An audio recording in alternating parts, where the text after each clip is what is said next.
Bismillahirrahmanirrahim. Assalamualaikum warahmatullahi wabarakatuh. Nama saya Aminul Hazib Muhammad Zunaidi daripada kelas BSAP PI 1679. Saya akan membentangkan pelaporan produk inovasi saya. Dan inovasi saya yang saya hasilkan adalah inovasi radio rosak digital. Pensyarah pembimbing saya adalah Ustaz Nik Zul Azhar bin Nik Hussein. Jadi pengenalannya adalah inovasi adalah satu perihal tindakan, mengadakan, memulakan dan sebagainya. Yakni sesuatu yang baru. Kamus Dewan edisi keempat 2007. Konsep inovasi di dalam pendidikan merupakan sesuatu yang baru atau hasil ciptaan unik atau penambahbaikan di dalam bahan bantu mengajar sedia ada yang dapat membantu proses pengajaran dan pembelajaran. Jadi inovasi sedia ada ini yang kita faham adalah inovasi itu adalah satu ciptaan yang baru ataupun penambahbaikan ciptaan sedia ada. Seterusnya, untuk penyataan masalah dan kajian literatur, pelajar sukar untuk menghafal fakta-fakta dalam latar belakang Hajjatul Wada dengan betul dan tepat. Untuk kajian literatur yang pertama, kebiasaannya pelajar akan mengalami kesukaran untuk menghafal fakta-fakta Abdul 2017. Yang kedua, semasa saya mengajar bidang sirah dalam tajuk Nabi Muhammad SAW Pemimpin Agung, terdapat sesetengah murid yang tidak dapat memahami dan mengingati fakta yang telah dipelajari. Jadi saya dapati bahawa untuk topik sirah ini terdapat banyak kesukaran yang pelajar alami untuk menghafal fakta-fakta yang perlu dihafal. Memang banyak fakta yang perlu dihafal dan sukar untuk dihadam dalam kepada ingatan. Seterusnya, rasional produk inovasi saya adalah produk inovasi yang saya ingin hasilkan adalah untuk membantu para pelajar untuk lebih mudah menghafal latar belakang Hajjatul Wada. Jadi, rasional inovasi yang saya ingin cipta adalah untuk bantu para pelajar menghafal latar belakang Hajjatul Wada dengan lebih baik. Seterusnya, objektif saya adalah pertama, menyediakan bahan bantu mengajar yang membantu murid untuk menguasai kaedah hafazan dengan lebih baik, menghafal fakta Hajjatul Wada dengan lebih baik. Jadi untuk objektif pertama ini bertumpukan kepada kaedah hafazan yang lebih baik untuk menghafal latar belakang Hajjatul Wada. Yang kedua, meningkatkan kemahiran hafalan melalui teknik bermain sambil belajar secara tidak langsung. Jadi saya nak terapkan bahawa teknik hafalan ini juga boleh diterapkan dalam teknik bermain. Dalam bermain pun mereka akan menghafal secara tidak langsung. Skop dan limitasi saya adalah untuk subjek pendidikan Islam tahun 6 pada subtopik Hajjatul Wada. Nama produk inovasi saya adalah radio rosak digital yang adaptasi daripada permainan tradisional orang Melayu, iaitu daripada kanak-kanak, radio rosak. Model inovasi yang saya gunakan adalah proses kreatif terarah sebagai model inovasi pendidikan. Model ini juga membuktikan bahawa sebelum suatu pelaksanaan dilakukan secara berterusan, setiap produk yang dihasilkan mestilah mampu diaplikasikan dan jika tidak sesuai, maka penambahbaikan perlu dilakukan sehingga suatu produk boleh digunakan. Ini bermaksud model ini amat mementingkan kualiti dalam suatu hasil. Jadi saya dapati bahawa model proses kreatif terarah ini sangat relevan untuk saya gunakan dalam model inovasi saya kerana model inovasi saya telah digunakan semasa praktikal fasa 1 dan saya rasa pelaksanaan inovasi saya baik, tapi perlu banyak penambahbaikan yang perlu dilakukan supaya kualiti inovasi saya dapat dipertingkatkan.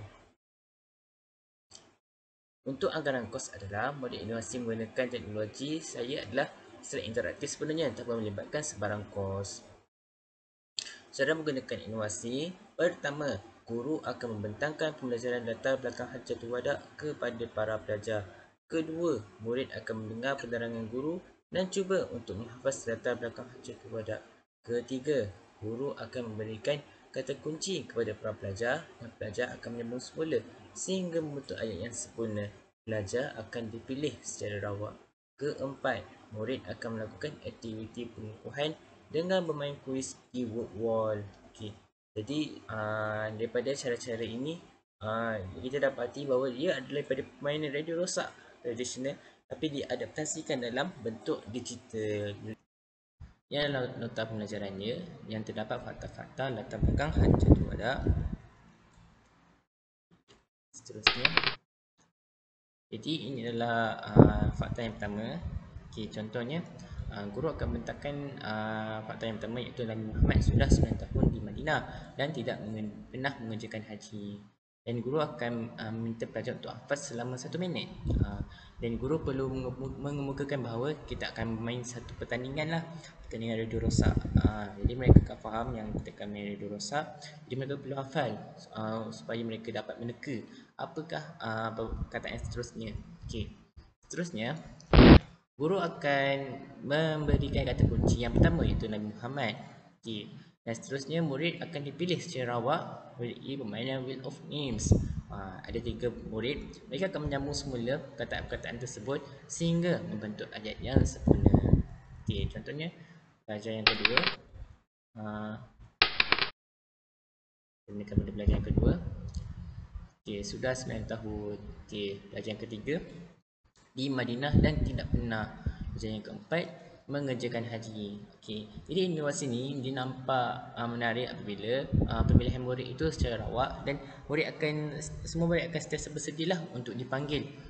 Siapa yang tak dapat jawab tu, mereka tak berjayalah untuk menjawab permainan ini.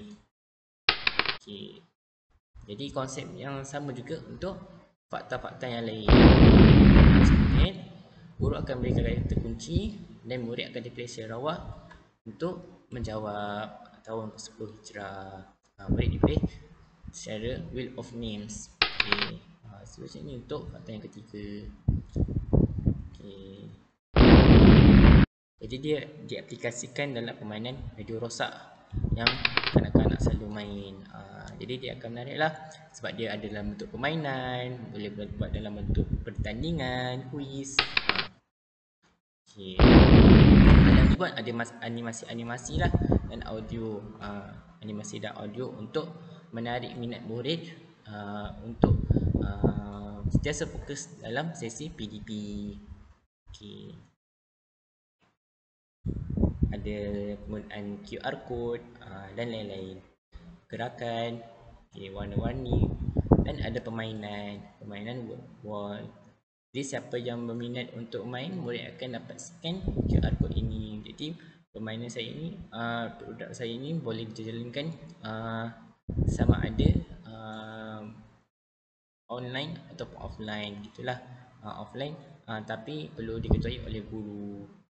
Kesimpulannya, secara konklusinya, inovasi merupakan satu pembangkit dalam membantu para guru dalam menyampaikan isi pengajaran dengan lebih menarik. Hal ini membantu menarik perhatian para pelajar untuk mendalami proses pembelajaran dengan lebih menyeronokkan. Diharapkan cadangan inovasi saya dapat disokong dan diberikan beberapa caranya penambahbaikan agar penghasilannya dapat membantu para guru, pelajar dan masyarakat. Okay, jadi ini adalah maklumat inovasi saya dan saya respon kembali kepada feedback yang telah saya dapat. Pertama, adakah setiap pelajar sama ada pelajar yang kuat maupun yang lemah yang mempunyai peluang untuk menggunakan inovasi tersebut? TB 13 November 2021 Faiz. Jadi inovasi ini menepati kepada kaedah pelajaran yang terbeza dalam meraikan setiap potensi murid. Yang kedua, bagaimana cara pelaksanaan inovasi tersebut? TB 13 November 2021 adalah telah diterangkan di slide sebelumnya. Yang ketiga, adakah inovasi ini hanya boleh digunakan sewaktu online saja? TB 13 November 2021 Hajar. Ya, kerana fokus inovasi ini bagi guru menggunakan sebagai bahan bantu mengajar ketika di atas talian maupun secara berdepan bersama para pelajar. Okey.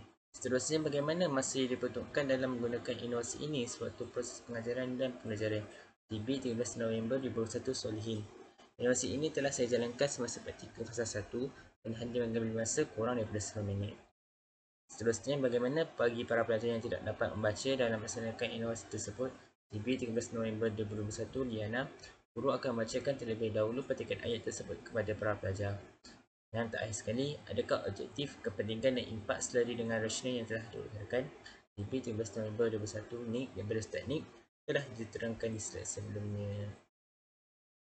Ini adalah pembuktian pencapaian inovasi saya dalam wording, tapi saya jelmakan balik kepada dalam bentuk grafik.